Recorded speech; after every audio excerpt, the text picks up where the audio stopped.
Assalamualaikum warahmatullahi wabarakatuh.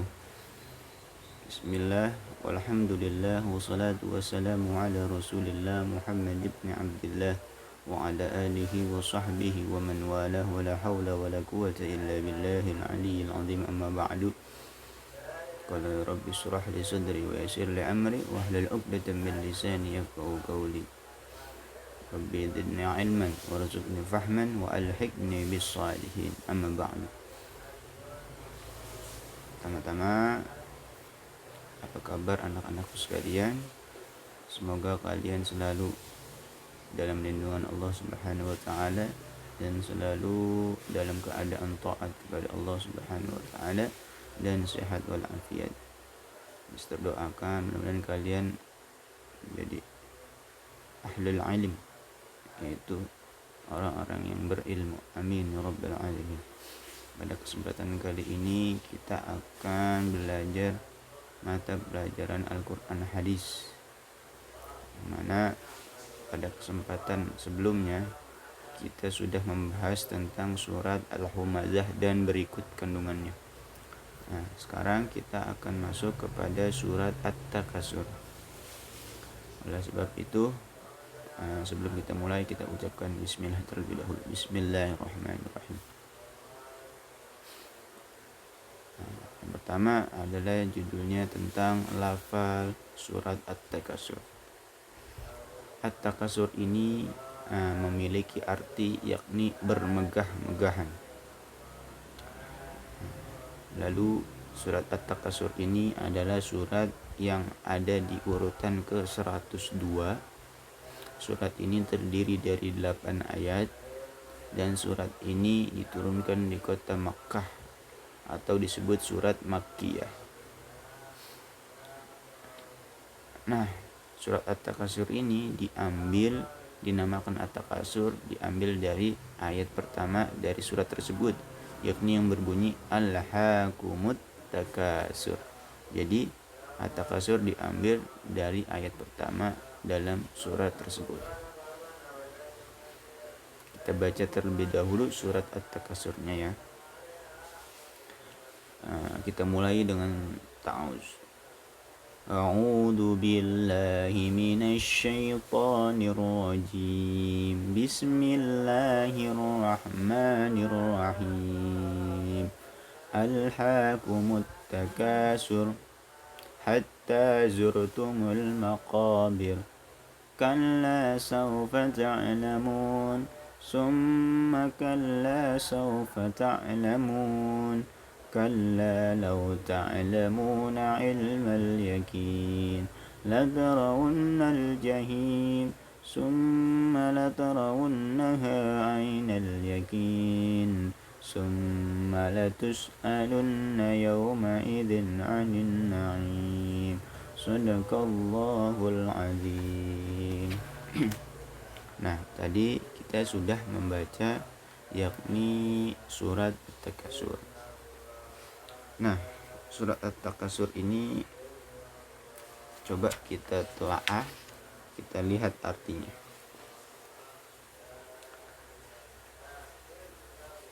Nah, terjemahan surat At-Takasur.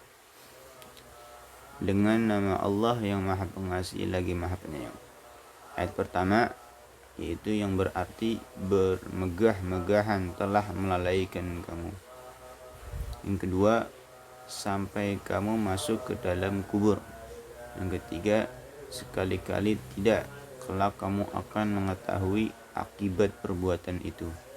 Kemudian yang keempat, artinya adalah kemudian sesekali tidak, kelak kamu akan mengetahui. Yang kelima, sekali-kali tidak, sekiranya kamu mengetahui dengan pasti. Yang keenam, niscaya kamu akan melihat neraka jahim. Yang ketujuh, kemudian kamu benar-benar akan melihatnya dengan mata kepala sendiri. Yang kedelapan, kemudian kamu benar-benar akan ditanya pada hari itu tentang kenikmatan yang megah di dunia. Itu adalah terjemahan dari surat At-Takasur mulai dari ayat pertama sampai ayat 8. Nah, kita akan masuk kepada intinya nih, C, yaitu kandungan surat At-Takasur. Surat At-Takasur menjelaskan bahwa manusia banyak yang terlena dengan harta. Ya, benar. Karena kalau sudah membahas harta, siapa sih yang gak mau? Nah, ini menjadi penyebab manusia itu banyak yang lalai atau terlena dengan harta. Karena sesuatu, kadang-kadang orang berpikir harta itu penting, harta itu segalanya. Tapi tidak. Islam tidak melarang kita cinta kepada harta. Tapi ada tetapinya, jangan berlebih-lebihan. Itu harus diingat, digarisbawahi. Islam tidak melarang kita untuk cinta kepada harta, namun tetapi janganlah berlebih-lebihan. Nah, ada sebuah kisah, yakni kisah tentang Qarun. Qarun ini dulu sebelum dia kaya, dia itu ahli ibadah, taat kepada Allah, rajin ke masjid, ya kan. Nah, si Qarun ini dia sebelum kayaknya dia itu setiap hari berjamaah sholat, gitu. Lalu dia lama kelamaan dikasih rezeki sama Allah, dikasih sedikit demi sedikit menjadi banyak. Akhirnya singkat cerita dia ini kaya. Ketika kaya, nah dia ini lalai sama hartanya, ya kan, si Qarun ini. Sampai-sampai ketika dia sudah kaya, disamperin tuh sama seorang warga untuk dimintakan amal untuk masjid. Namun dia ini enggan untuk memberikan hartanya. Dia mengucapkan, untuk apa saya mengeluarkan harta saya? Saya sudah berusaha keras dapetin ini semua, ini hasilnya saya dapat. Nah, dimaki-makilah tuh orang yang meminta sumbangan untuk masjid tersebut.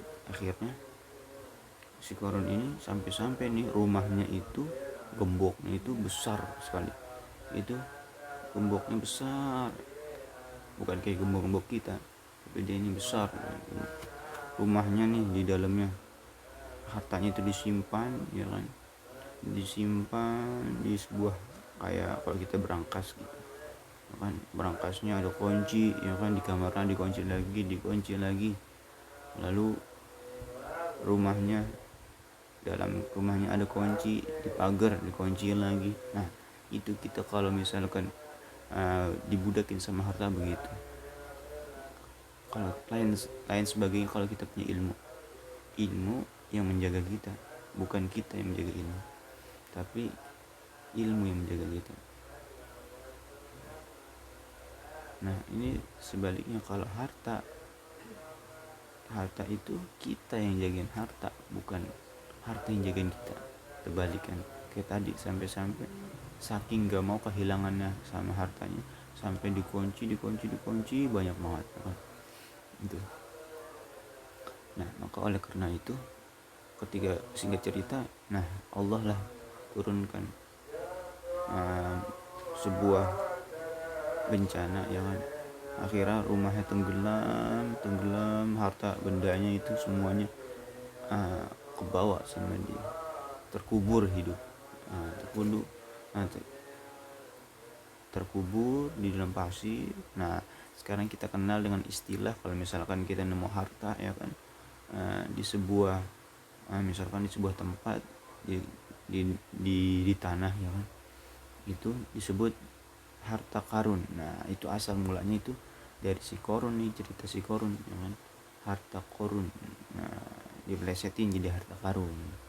Ditemuin, misalkan kamu nemuin apa sesuatu di dalam tanah, itu disebut harta karun, dapat harta karun. Nah, ternyata itu diambil dari kisah si Qarun tersebut. Karena yang cinta sama harta tapi secara berlebih-lebihan. Oleh karena itu, orang yang cinta harta dengan berlebihan akan menjadi dirinya kikir, sombong, ya kan, kayak tadi dimintain nggak mau, malah mencaci. Nah itu, hati-hati, ingat bahwa harta yang kita miliki itu sebagiannya ada hak bagi orang miskin. Maka bukan punya kita, itu sebenarnya itu ada hak orang miskin. Kita kaya nih, itu ada hak orang miskin, kita harus keluarkan berapa persen misalkan, kita harus keluarkan.